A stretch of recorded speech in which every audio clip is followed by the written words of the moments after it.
கோழி, வான்கோழி, மீன்லாம் சாப்பிட்றனால உங்களுக்கு நிறைய மினரல்ஸ், விட்டமின்ஸ்லாம் கிடைக்கும். எந்த மாதிரின்னு பார்த்தீங்கன்னா, B12 என்ன பண்ணும் அப்படின்னா, உங்களுக்கு வந்து பிளட் செல்ஸை வந்து அதிகப்படுத்தும். அயன் இருக்குது. அயன்னா இரும்பு சத்து.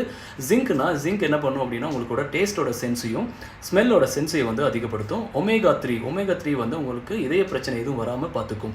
இது மட்டும் இல்லை, உங்களோட எனர்ஜி லெவலை வந்து ப்ராப்பராக வச்சுக்கும். அப்புறம் வந்து உங்கள் பிரெயின் ஃபங்க்ஷன் ஆகிறதுக்கு ஈஸியாக இருக்கும். அதுக்கப்புறம் வந்து உங்களுக்கு வந்து எதிர்ப்பு சக்தி அதிகப்படுத்தும். முக்கியமாக ஃபிஷ் சாப்பிட்டா சால்மன் அப்புறம் மெக்ரேல்னு சொல்லிட்டு 2 கண்டென்ட் என்ன பண்ணும் அப்படின்னா, உங்கள் இதயத்தை வந்து ஹெல்த்தியாக வச்சுக்கும்.